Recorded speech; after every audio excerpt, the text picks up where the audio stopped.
Chers téléspectateurs de l'émission En route avec Dieu au Cameroun, nous vous souhaitons la bienvenue à cette nouvelle édition. Alors aujourd'hui, nous nous intéressons à la vie quotidienne des femmes de pasteurs. Et nous allons aussi aborder un sujet qui taraude notre esprit ici au Cameroun concernant la journée internationale de la femme. Alors nous accueillons ici la Madame Alicia Yomsi. Bonjour Madame Alicia Yomsi. Bonjour Aude, bonjour chers téléspectateurs d'En route avec Jésus. C'est un plaisir, un privilège pour moi d'être là en votre compagnie et surtout dans le cadre de cet événement international, la Journée internationale de la femme. Ok, alors madame, dites-nous qui êtes-vous en réalité? Merci Aude pour la question. Je m'appelle Alicia Yomsi, comme Aude, vous avez dû l'écouter tout à l'heure. Je suis une jeune Camerounaise originaire de la région du littoral, du département du Nkam, de l'arrondissement de Yabassi, d'une grande famille qu'on appelle Ndosepa. Et je suis venue d'une famille nucléaire qui est la famille Cordon. Je suis vraiment fière d'appartenir. Et comme je pouvais le dire, je suis épouse de pasteur, mariée à un merveilleux homme, le pasteur Maurice Yomsi, qui fait vraiment la joie de mon cœur et pour lequel je bénis le Seigneur chaque jour. Et je suis mère d'enfants, Dieu m'a bénie avec 3 beaux garçons, Anointed Solwina, John Holyland et Beloved Peacemaker. Je suis gestionnaire de ressources humaines de formation, encadreur et conseillère spirituelle des femmes à l'Église baptiste de la Mission. Je suis membre des groupes bibliques des élèves et étudiants du Cameroun et encadreur des jeunes élèves et étudiants autant pour moi. Et je clôturerai en disant que je suis également conseillère spirituelle dans un jeune groupe de femmes qui se met en place appelé les porteuses de vie. D'accord, Madame Yomsi, comme vous l'avez dit tantôt, vous êtes la femme du pasteur Maurice Yomsi, exerçant à l'église baptiste des Touguébé. C'est bien cela? Tout à fait. D'accord, comment est votre vie en tant que femme de pasteur? Je dirais qu'en tant qu'épouse de pasteur, la vie, déjà nous vivons dans le complexe de l'église et le train quotidien n'est pas toujours gai. Il est gai, mais pas toujours. Pourquoi? Parce que il est entremêlé entre les fidèles qu'on doit gérer tout le temps, des fidèles issus d'un brassage de culture, un brassage de comportement, un brassage d'attitude qu'il faut gérer, qu'il faut manadier. Il y a d'autres épouses de pasteurs avec lesquelles il faut interagir. Il faut vivre de manière à ce que chacun se sente confortable dans votre présence.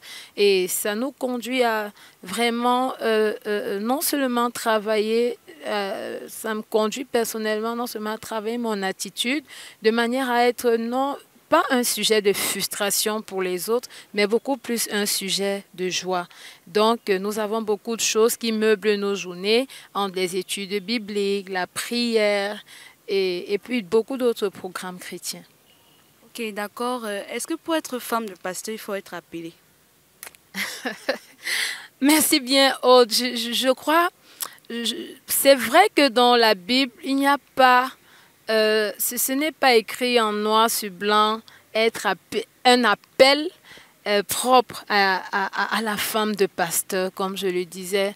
Mais je crois quand même que Dieu dépose dans chaque femme qu'il appelle en tant qu'aide auprès de ses serviteurs un ensemble de dépôts, un ensemble de choses qui pourront permettre à ces dernières d'être véritablement un soutien pour le ministre de Dieu. Ok, d'accord, Madame Yomsi. Quelles sont les responsabilités qui vous incombent dans l'Église en tant que femme de pasteur? Très bien, merci bien, Aude. Dans l'Église et particulièrement au niveau de la Cameroun Baptist Convention, il n'y a pas de manière statutaire un ensemble de choses qui sont réservées, je vais dire, écrit noir sur blanc, qui sont réservées à la femme de pasteur. Mais toutefois, il y a beaucoup d'attentes qui relèvent de cette dernière. Par exemple, encadrer les jeunes femmes de l'Église, encadrer les jeunes, des enfants, encadrer, être vraiment derrière le ministre de Dieu lui apporter un soutien moral, un soutien spirituel, un soutien psychologique, un soutien physique même, afin qu'il se sente vraiment dans son plein épanouissement pour rendre un ministère tel que Dieu le voudrait. Ok, merci Madame Yomsi. Nous allons prendre une pause, le temps pour nous de regarder ensemble votre vie quotidienne en tant que femme de pasteur.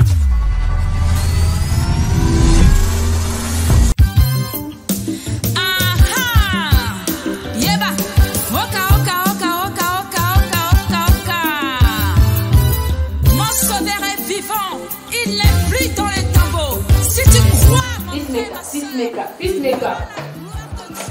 Regardez comment vous mettez ma maison sans dessus. Prends ton jouet. Il faut rapidement écouter. Hein, Olilan, tiens. Tu mets ça à la cuisine.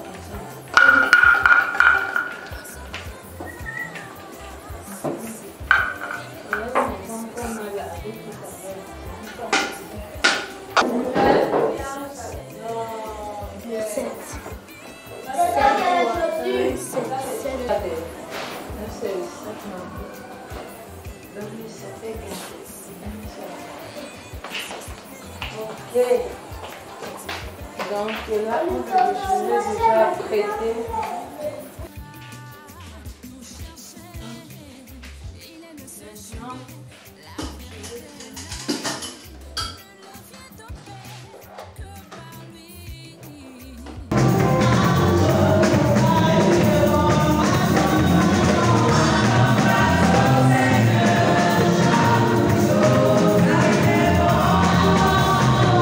De retour après ces quelques images, nous vous encourageons véritablement dans cette lancée que le Seigneur a bien voulu vous placer sur le chemin du pasteur Maurice Yomsi.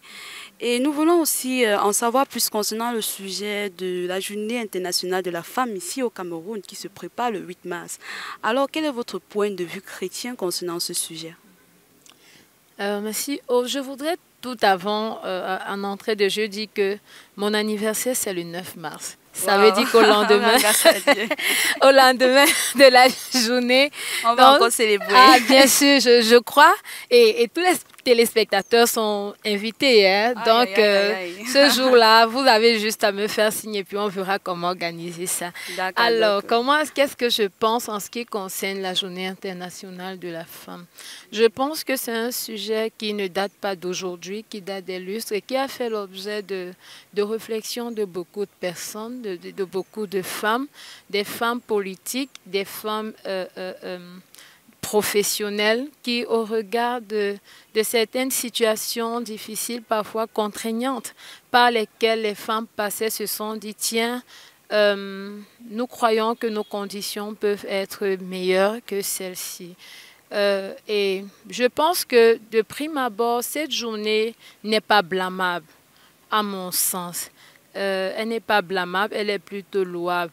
Mais ce que je pourrais trouver comme ambigu, c'est, je ne vais pas dire déviant, mais c'est souvent l'orientation qu'on pourrait donner à cette journée qui peut ne pas cadrer avec la vérité des Saintes Écritures, qui peut ne pas cadrer avec la vision de Dieu par rapport à la femme.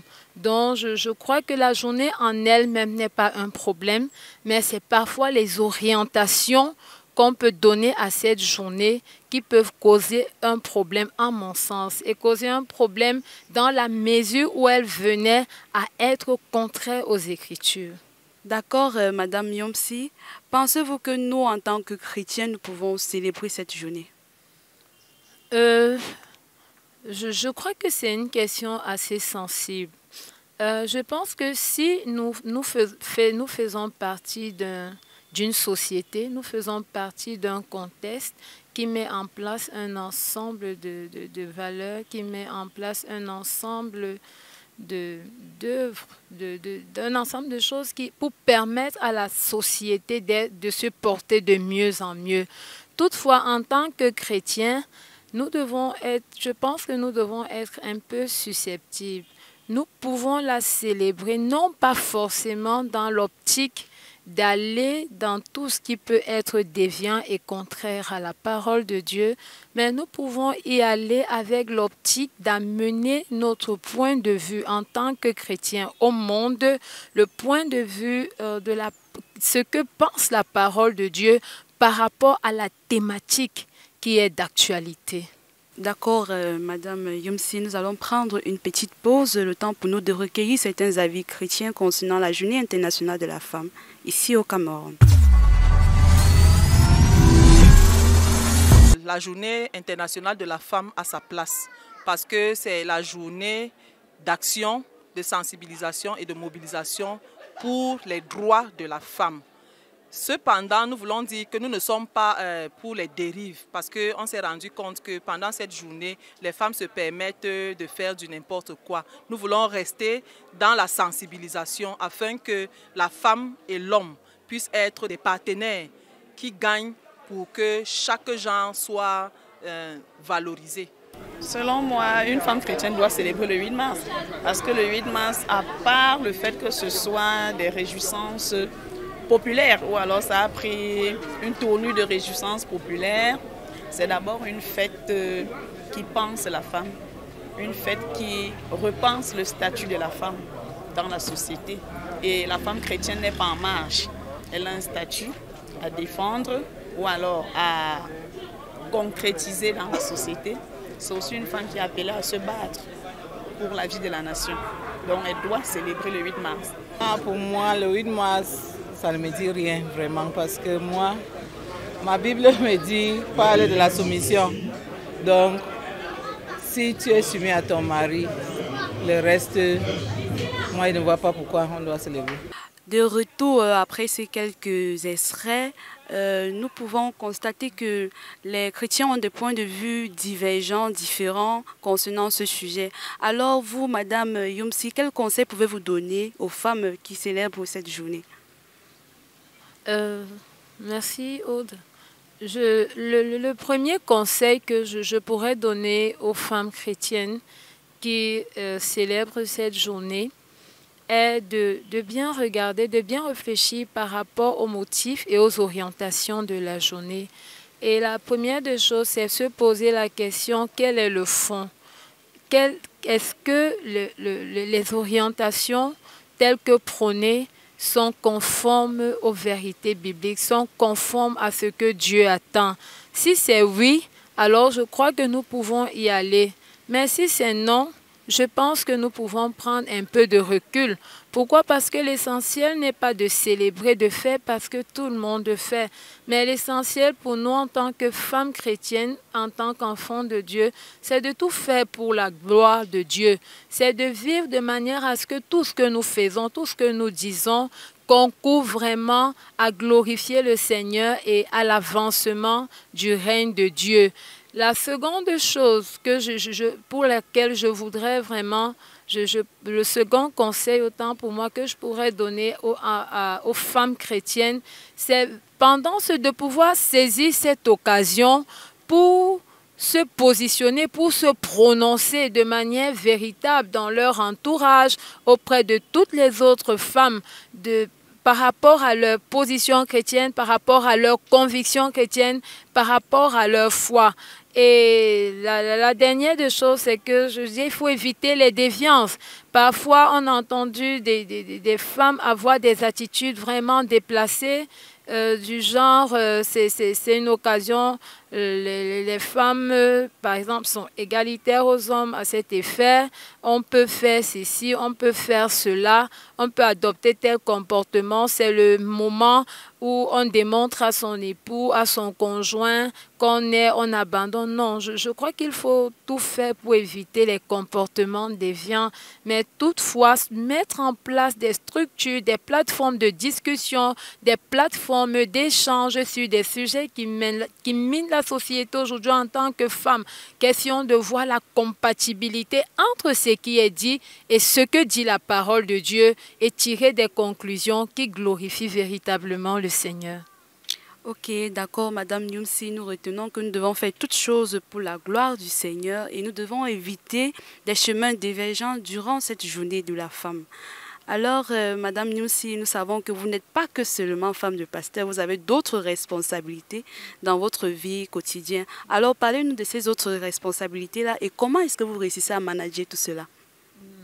Bien, Aude, en plus de mon statut de femme de pasteur, comme je l'ai dit au départ, je suis gestionnaire de ressources humaines de formation.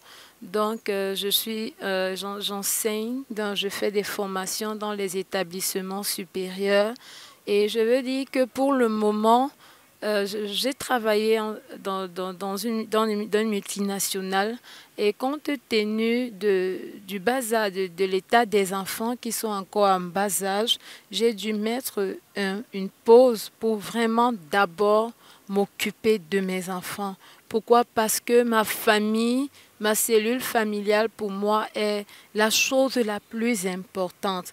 Donc aujourd'hui, au quotidien, je m'occupe beaucoup plus de mes enfants. Je veille sur leur éducation chrétienne. Je me rassure qu'ils connaissent le Seigneur. Je me rassure qu'ils grandissent dans la crainte de Dieu. Je me rassure que mon mari est en train d'accomplir son ministère tel que Dieu le veut. Et c'est ce que je fais. Donc, en plus de cela, lorsque j'opère en tant que consultante RH, lorsque je suis appelée pour des consultations RH, je peux y aller. Je peux faire des formations. Lorsque je suis sollicitée pour des conférences de femmes et bien d'autres, je peux y aller. Donc, c'est un peu comme ça que je m'occupe en longueur de journée. Mais pour le moment, ma préoccupation, c'est ma petite famille. Alors, merci Madame Yomsi Alicia d'avoir accepté notre invitation. C'était un plaisir pour nous de partager ces moments avec toi. Le plaisir est partagé. D'accord. Parvenus au thème de cette émission, nous espérons que vous avez été édifiés par ces moments passés avec la femme du pasteur Maurice Yomsi, Madame Alicia Yomsi. Alors, nous vous disons à très bientôt pour une prochaine édition de votre émission En route avec Dieu au Cameroun.